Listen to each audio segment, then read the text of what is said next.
Hello दोस्तों, welcome to main point study. I hope आप सारे के सारे ठीक हो। तो आज हम करने वाले हैं चैप्टर नंबर 4 क्लास 10 की हिस्ट्री का, जिसका नाम है द एज ऑफ इंडस्ट्रियलाइजेशन, और हम करने वाले हैं इसका part 3। First and second part अगर आपने नहीं देखा तो लिंक नीचे डिस्क्रिप्शन में है, पहले वो जाकर देखना, तभी आपको चैप्टर अच्छे से क्लियर होगा। ठीक है जी। अब बिना टाइम वेस्ट करे पहले तो मैं आपको फर्स्ट और सेकंड पार्ट से कुछ क्वेश्चन दे देता हूँ। अगर आपने इन क्वेश्चन का आंसर नीचे कमेंट बॉक्स में सही दिया तभी आप इस पार्ट को कंटिन्यू करना, और अगर आपका आंसर सही हुआ और सबसे ज़्यादा फास्ट हुआ तो मैं आपके कमेंट को हार्ट भी दूंगा और उसको पिन भी करूंगा। ठीक है। तो पहला क्वेश्चन तो आप मेरे को ये बताओ कि जो हमारा सबसे पहले तो आप बताओ स्पिनिंग जेनी क्या है। ठीक है जी, बड़ा सिंपल क्वेश्चन है ना। स्पिनिंग जेनी क्या है? किसी लेडी का नाम है, किसी फैक्ट्री का नाम है, किसी मशीन का नाम है, किसका नाम है स्पिनिंग जेनी? ये पहले आप मेरे को नीचे कमेंट बॉक्स में बताना। सेकंड क्वेश्चन है कि जो हमारा स्टीम इंजन है ना, स्टीम इंजन याद आ रहा है? स्टीम इंजन किसने इन्वेंट किया था? और सेकंड क्वेश्चन भी इससे रिलेटेड है कि स्टीम इंजन को किसने इम्प्रोवाइज करके पेटेंट कब किया था? ये तीन क्वेश्चन का आप मेरे को नीचे कमेंट बॉक्स में आंसर बताना। आई होप सबको आंसर आता हो, और आता हो तभी आप इस पार्ट को कंटिन्यू करना। ठीक है जी।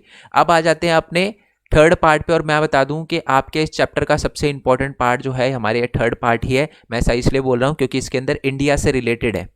ठीक है, और आपको पता है कि इंडिया से रिलेटेड है तो इससे क्वेश्चन पक्का बनने वाला है। बहुत ही ज्यादा इंपॉर्टेंट क्वेश्चन है। ठीक है। टॉपिक का नाम है जी the industrialisation in the colonies. Colonies का क्या मतलब होता है? कॉलोनीज का मतलब होता है जिस पर ब्रिटिशर ने कब्जा किया हो, जिसको ब्रिटिशर ने गुलाम बनाया हो। और यहां पर हम इंडिया की बात करेंगे क्योंकि आपको पता है कि बेसिकली ब्रिटिशर ने इंडिया पर भी रूल किया था, इंडिया को भी अपनी कॉलोनी बनाया था। ठीक है। अब नोट्स पर जाने से पहले ना मैं आपको टॉपिक क्लियर कर देता हूं, ताकि हमारा है ना ये रीड करना सिर्फ फॉर्मेलिटी रह जाए। ठीक है, पहले समझ लो अच्छे से बात क्या थी। ठीक है, देखो मैं आपको बता दूं कि इंडिया की है ना एक खासियत रही है। इंडिया का जो कॉटन था ना वो एक नंबर था, मतलब महंगी बातचीत वाला कॉटन था। कोर्सर कॉटन था वो। ठीक है, कोरोसर कॉटन मतलब मोटा कॉटन था वो, और बहुत ही बढ़िया वैरायटी का होता था। अलग अलग कंट्री के लोग, जैसे आर्मेनिया के, है ना, पर्शिया के, अलग अलग कंट्री के लोग जो है वो इंडिया के अंदर आते थे, इंडिया का कॉटन खरीदते थे, अपनी कंट्री में लेकर जाते थे। ठीक है। और उसमें ब्रिटेन के लोग भी थे, यानी जो ब्रिटिश लोग थे उनको भी पता था कि इंडिया के कपड़े की क्वालिटी, कॉटन की क्वालिटी बेसिकली बहुत बढ़िया है। तो इसलिए वो भी इंडिया से क्या करते थे, इंपोर्ट करवाते थे कि इंडिया का जो कॉटन है वो अपनी कंट्री में मंगवाते थे।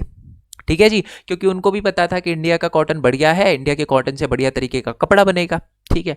पर उसके बाद क्या हुआ, ब्रिटिशर ने इंडिया पर अपना कब्जा जमा लिया। ईस्ट इंडिया कंपनी आपको पता है फिर इंडिया के अंदर स्टैब्लिश हो गई, और उन्होंने इंडिया पर कंट्रोल करना शुरू कर दिया। ठीक है। अब है ना, जब उन्होंने कंट्रोल करना शुरू किया तो उन्होंने देखा यार कि यहां पर तो है ना, इंडिया के अंदर एक तो गुजरात के अंदर और एक हुगली रिवर वेस्ट बंगाल के अंदर है ना, जो इंडिया के कुछ सप्लाई मर्चेंट है जो अलग अलग कंट्री में इंडिया का कॉटन जो है वो एक्सपोर्ट करते हैं, और हमको नहीं बेचते।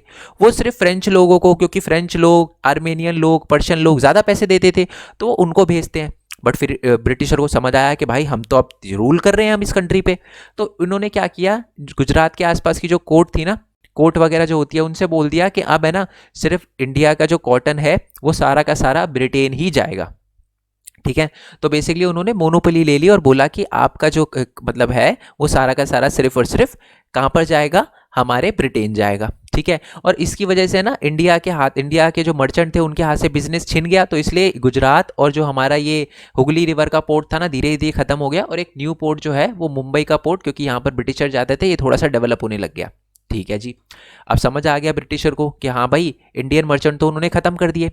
अब उन्होंने देखा कि यार इंडियन मर्चेंट तो हमने खत्म कर दिए, बट इंडिया के जो हमारे वीवर्स हैं, वीवर का मतलब होता है जो धागे से कपड़ा बनाते हैं। ठीक है। उनको कैसे कंट्रोल किया जाए? तो उन्होंने क्या किया, ब्रिटिशर ने थोड़ा दिमाग चलाया। ठीक है। उन्होंने क्या बोला, उन्होंने ना, ब्रिटिशर ने एक बंदे को अपॉइंट किया जिसका नाम था गोमास्तास। ठीक है जी, गोमास्तास। ये बंदा क्या होता था, ये बंदा है ना ब्रिटिश गवर्नमेंट अपॉइंट करती थी और इसको सैलरी देती थी। ठीक है। इस गोमास्तास का काम ये था, ये जाता था नॉर्मल वीवर्स के पास। वीवर्स कौन? जो धागे से कपड़ा बनाते हैं, उनके पास जाता था, उनसे बोलता था देखो बात ऐसी है, आपको जितने पैसे चाहिए ना, वो ये बोलता था कि मैं ब्रिटिश गवर्नमेंट की साइड से आया हूँ और आपको जितने पैसे चाहिए, जितना लोन चाहिए, मैं देने के लिए रेडी हूँ आपको। ठीक है। बट एक कंडीशन है। ठीक है। कंडीशन क्या है कि आप जो भी सामान बनाओगे ना, ठीक है, वो आप हमें ही बेचोगे, यानी जो भी कपड़ा बनाओगे, जो भी हम लोन देंगे आपको, उससे जो भी रुई खरीदोगे, कपड़ा बनाओगे, वो सिर्फ आप मेरे को यानी गुमास्तास को ही दोगे, गुमास्तास ब्रिटिश को देगा। तो वीवर्स को लगा यार ये तो एडवांस दे रहा है, तो मतलब वीवर जो थे वो खुश हो गए, यार ये तो एडवांस पैसे दे रहे हैं हमको। तो उन्होंने कहा ठीक है हम गोमास्ताज को देंगे। पर धीरे धीरे गोमास्ताज ने क्या किया, अपना रंग दिखाना शुरू कर दिया। गोमास्ताज क्या क्या ब्रिटिश का एक तरह से वही था, नौकर था, तो उसको कोई फर्क नहीं पड़ता था। पहले क्या होते थे, जो वीवर होते थे ना वो इंडियन मर्चेंट के साथ थोड़ा व्यापार करते थे, और इंडियन मर्चेंट अच्छे थे। कभी कभार वीवर थोड़ा लेट कर देते ना, तो मर्चेंट क्या करता था, यार ऐसे मत करो, मतलब बातचीत प्यार से करता था, है ना, और टाइम दे देता था कि कोई दिक्कत नहीं, अगले महीने दे देना, बना के दे देना बस, है ना। तो ये चलता था। बट गुमास्ता उसको कोई फर्क नहीं पड़ता, बाढ़ आए, सुनामी आए, घर में कोई डेथ हो जाए या कुछ भी हो जाए, उसको अपना जो काम, अपने जो प्रोडक्ट है या अपने जो कपड़े हैं वो बिल्कुल टाइम पे चाहिए। टाइम पे नहीं मिलते थे ना, तो वो वीवर्स को बहुत परेशान करता था, मारता भी था। ठीक है, तो इसकी वजह से बहुत सारे वीवर्स ने तो डर के अपना काम ही छोड़ दिया, और बहुत सारों ने तो दूसरे गांव में शिफ्ट होना शुरू कर दिया और अपने वहां पर काम करना शुरू कर दिया। ठीक है जी। बट ब्रिटिशर यहीं पर नहीं रुके, यहीं पर रुके। जैसे मैंने बोला कि बहुत सारे वीवर्स क्या थे, दूसरे गांव में जाकर अपना काम करने लगे, अपनी मशीनें वगैरह लगाकर कपड़ा वगैरह बनाने लगे। बट फिर एक और दिक्कत कर दी ब्रिटिशर ने। होता क्या था कि ब्रिटिशर इंडिया से तो रुई मंगवाते ही मंगवाते थे, ठीक है। और मैं एक और बात बताता हूँ, तो उन्होंने क्या किया, मशीन से बने जो कपड़े, अब जब रुई मंगाते थे तो ब्रिटेन के जो भी कपड़े होते थे ना, वो कहाँ पर भेज देते थे, दोबारा इंडिया में। और यहाँ के जो मशीन से बने, ब्रिटेन के मशीन से बने कपड़े होते थे वो होते थे सस्ते, जो हमारे वीवर्स बनाते थे वो होते थे महंगे। तो इसी के लिए ज़्यादातर लोगों ने ब्रिटिश के कपड़े प्रेफर किए, और हमारे वीवर्स और ज़्यादा गरीब हो गए क्योंकि उनके कोई कपड़े नहीं खरीदता था। बट कहानी यहीं पे नहीं रुकती, एक और दिक्कत आ जाती है हमारे वीवर को। क्या दिक्कत आ जाती है कि जो ब्रिटिश है वो इंडिया से तो कॉटन मंगवाता था, साथ में अमेरिका से भी मंगवाता था। ठीक है, 1860s के टाइम की बात बता रहा हूँ मैं। पर उसके बाद, और ज़्यादातर अमेरिका से मंगवाता था। बट उसके बाद दिक्कत ये हो गई कि हमारे जो अमेरिका है वहाँ पर आ गई सिविल वॉर। अगर आपको नहीं पता, सिविल वॉर हो गई थी अमेरिका में, बहुत दिक्कत हो गई थी। तो जो अमेरिका है वो अपना कॉटन है ना ब्रिटेन में एक्सपोर्ट नहीं कर पा रहा था। अब ब्रिटेन ने कहा यार हमको तो कॉटन चाहिए ही चाहिए। तो उन्होंने कहा यार इंडिया है ना, अपना वहाँ से मंगवाते हैं। तो सारा का सारा कॉटन जो है वो इंडिया से ब्रिटेन आने लग गया, जिसकी वजह से हमारे इंडियन वीवर्स को कॉटन मिलना ही बंद हो गया। इसके लिए बहुत सारे वीवर्स हैं, तो इंडियन वीवर ने, क्योंकि ऑब्वियस सी बात है कॉटन नहीं मिलेगा तो धागा नहीं बनेगा, धागा नहीं बनेगा तो वीवर तो कपड़ा कैसे बनाएंगे। तो फिर वीवर ने परेशान होकर सोचा यार, क्योंकि वीवर्स को फिर महंगा मिलने लग गया धागा और यहाँ रुई, तो उन्होंने सोचा है काम ही छोड़ दो। तो ऐसे आप कह सकते हो डायरेक्टली उन्होंने हमारी इंडस्ट्री को ख़त्म नहीं किया, इनडायरेक्टली, है ना, जो हम कहते हैं ना कि ब्रिटिशर ने हमारा सत्यानाश कर दिया, तो इनडायरेक्टली उन्होंने हमारा सत्यानाश किया था। ठीक है जी, आई होप ये बात आपको क्लियर हो गई हो। अब हम टॉपिक वाइज इसको रीड करना शुरू करते हैं। अब देखो कहानी तो आपको समझ आ गई, अब बस रीड करना रह गया। ठीक है जी, चलो अब करते हैं जी अपना टॉपिक शुरू। तो सबसे पहले तो है, जैसे मैंने आपको बता दिया, हम जो थे वो ब्रिटेन की कॉलोनी थे। तो before the machine age, silk and the cotton from the India dominate the international market in textile. मतलब इंडिया का जो सिल्क और कॉटन था ना, बहुत महंगी बातचीत वाला था, पूरे इंटरनेशनल मार्केट में बातचीत थी हमारी। ठीक है, इंडिया का जो मोटा कॉटन हुआ करता था, क्रोसर कॉटन हुआ करता था, वो बनता तो अलग अलग कंट्री में था, बट हमारा जो था ना वो बहुत ही बढ़िया क्वालिटी का माना जाता था। अलग अलग कंट्री, आर्मेनियन, पर्शियन, फ्रेंच, ये क्या होते थे, पंजाब वगैरह आते थे, और हमारा जो इंडिया में ही पड़ता है ना, पंजाब वगैरह आते थे और यहाँ से कपड़ा वगैरह लेकर अपनी कंट्री वगैरह में जाते थे। ठीक है, और हमारा जो ट्रेड होता था ना अलग अलग कंट्री के साथ होता है, और कहाँ से होता था मैं आपको बता चुका हूँ। एक तो गुजरात में सूरत से, और हुगली रिवर में, और मसौलीपट्टनम में, इन जगह से होता था, है ना, गुजरात में, मसौलीपट्टनम में, है ना, और साथ में हुगली रिवर पे हुआ करता था। ठीक है जी। और बहुत सारे इंडियन मर्चेंट इन्वॉल्व थे, मैंने आपको बताया इंडियन जो थे मर्चेंट वगैरह, इंडियन जो थे सप्लाई मर्चेंट इन्वॉल्व थे इस बिजनेस में। ठीक है, इंडिया के कपड़े को, इंडिया के कॉटन को दूसरी कंट्री में भेजने में। बट उसके बाद क्या हुआ, 1750s में ये नेटवर्क जो था ना इंडियन मर्चेंट का, वो टूटने लग गया। अब आप बोलोगे सर इंडियन मर्चेंट का जो नेटवर्क था वो टूटने कैसे लग गया, वो आपको पता ही है क्यों, क्योंकि यूरोपियन कंपनियां थी ना, उनके पास पावर आ गई थी। उन्होंने जब पावर आ गई उनके पास, तो उन्होंने क्या है, जो लोकल कोर्ट है, मैंने अभी थोड़ी देर पहले बताया था ना, उनसे मोनोपोली राइट ले लिया ट्रेड का, कि जी इंडिया से जो भी जाएगा हमारी कंट्री में आना चाहिए। और जो इंडियन मर्चेंट है वो नहीं कर सकते अब व्यापार। ठीक है, वो कपड़ों का व्यापार नहीं कर सकते, कॉटन का व्यापार या ट्रेड नहीं कर सकते, अब सिर्फ ब्रिटिशर ही करेंगे। ये उन्होंने लोकल कोर्ट से परमिशन ले ली, मोनोपोली ले ली।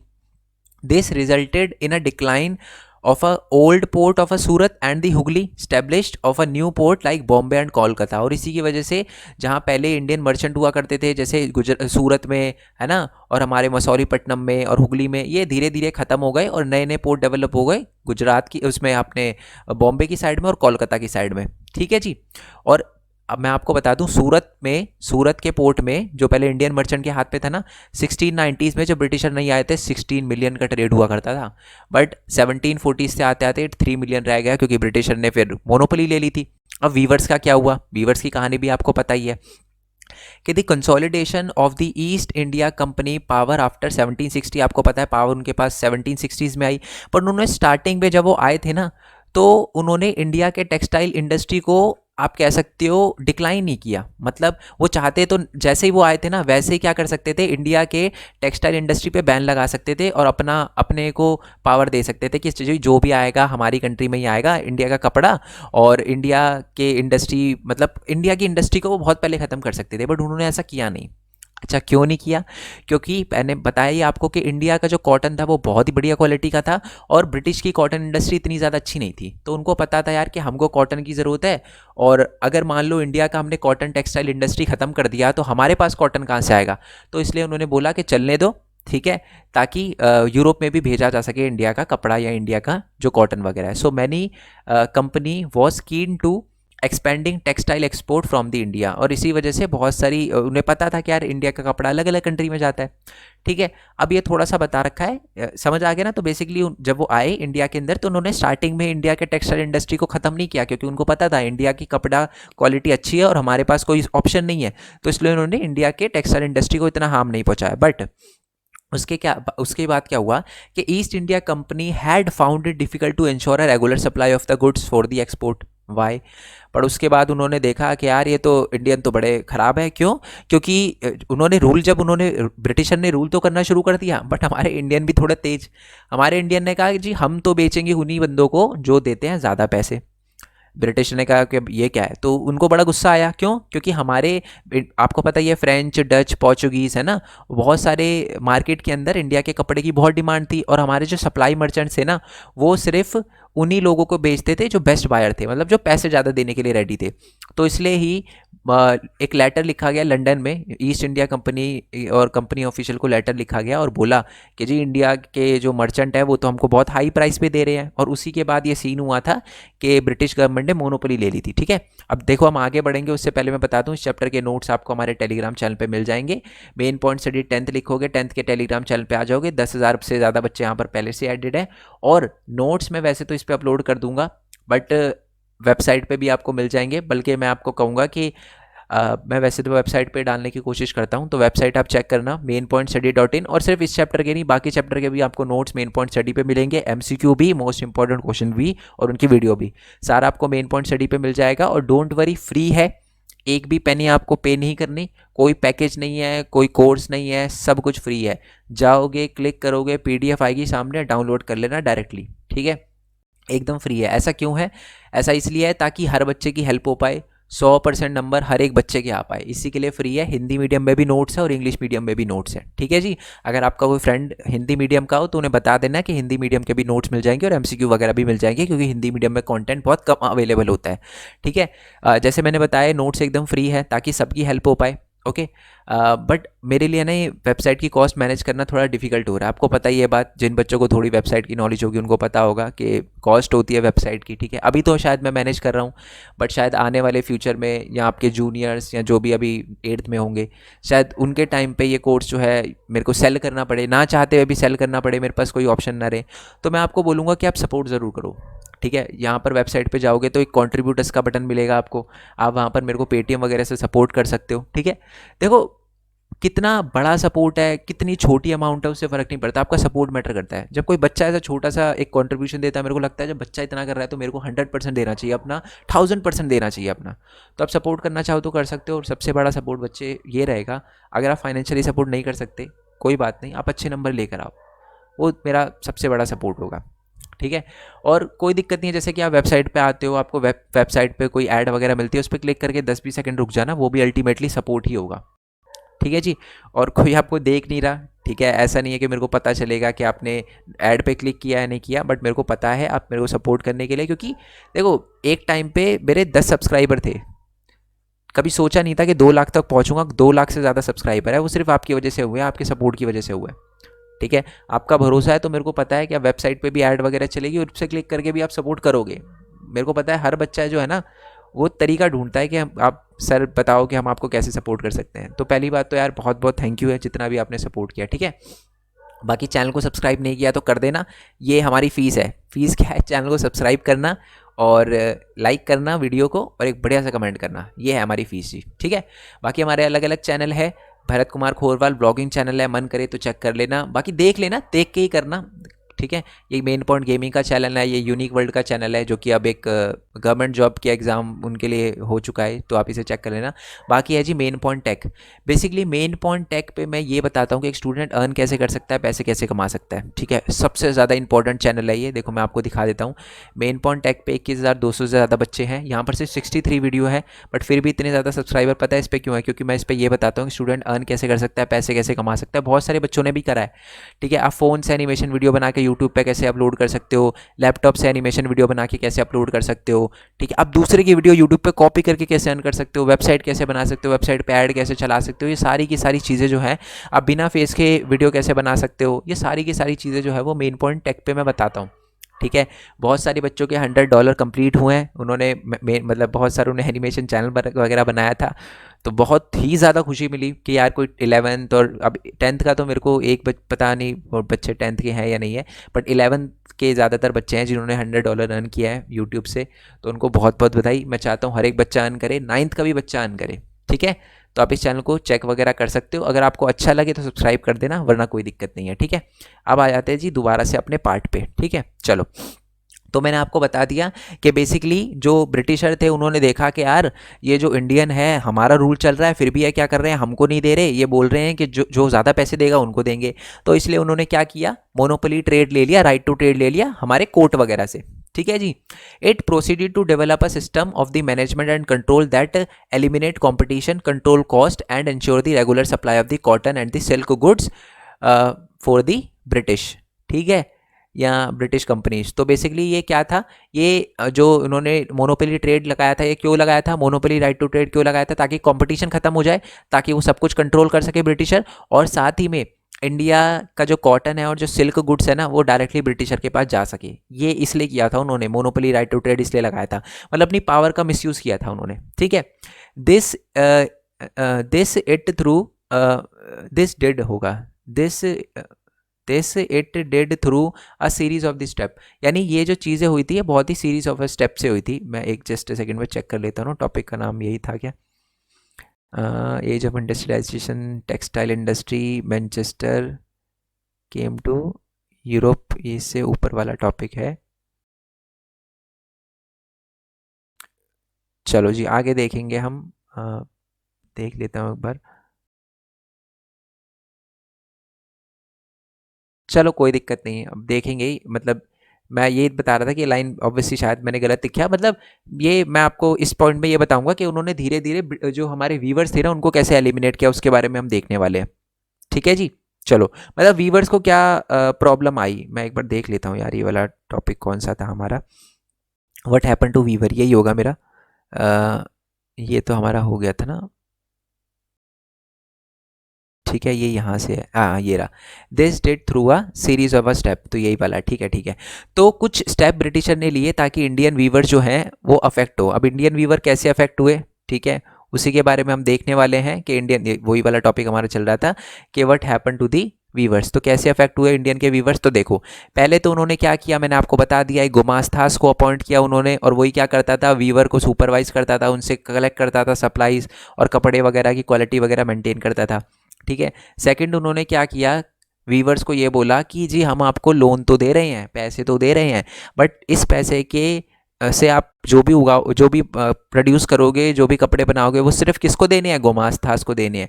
और इन्हीं चीज़ों से उन्होंने बेसिकली हमारे व्यूवर्स को भी कंट्रोल कर लिया, ठीक है। As the loan flowed in and the demand for the fine textile expanded, weavers eagerly took the advance hoping to earn the more. Many weavers had the small plot of the land which they had earlier cultivated along with the weaving. अब बात क्या होती थी, हमारे बहुत सारे viewers जो थे ना उनके पास खुद की लैंड भी थी, छोटी छोटी लैंड भी थी, लोन के चक्कर में उनको वो खोनी पड़ी, और वो खेती वेती करते भी नहीं थे। उन्होंने सोचा यार वीवर का काम ही इतना बढ़िया है, अब तो ब्रिटिशर ने गुमास्ता को अपॉइंट कर दिया है, अब तो बातचीत महंगी होगी, पैसे कमाएंगे, बट उनको क्या पता था कि गुमास्ता तो बड़ा गंदा आदमी है। तो उन्होंने सोचा कि जी पैसे वैसे कमाएंगे। बट जो गुमास्ताज था नया, जो वो गुमास्ताज था वो आउटसाइडर था, उसको कोई फ़र्क नहीं पड़ता था, उसका कोई सोशल लिंक नहीं था वीवर्स के साथ, एरोगेंट था, है ना, सिपाही वगैरह को, पियोन वगैरह को अपने साथ लेकर आता था। जो वीवर्स थोड़ा डिले कर देता था अपने सप्लाई को पहुंचाने में, उसको क्या करता था, वो पनिश वगैरह करता था। और इसी वजह से हमारे कैरनेटिक या कर्नाटक जिसे बोल सकते हो और बंगाल का जो हमारा वीवर्स था उसने क्या किया, अपने विलेज से माइग्रेट करना शुरू कर दिया कि यार ये तो मारते हैं ये गुमास्ताज, तो उन्होंने अपना घर ही छोड़ दिया और दूसरे विलेज में जाकर उन्होंने क्या किया, अपनी स्मॉल स्मॉल क्या लगाना शुरू कर दी, वहीं पर अपना लूम वगैरह सेटअप करना और काम करना शुरू कर दिया। Over the time many weavers begin refusing loan, उन्होंने मना भी कर दिया कि हम लोन वोन नहीं चाहिए अब आपका, गुमास्ताज बहुत गंदा आदमी है।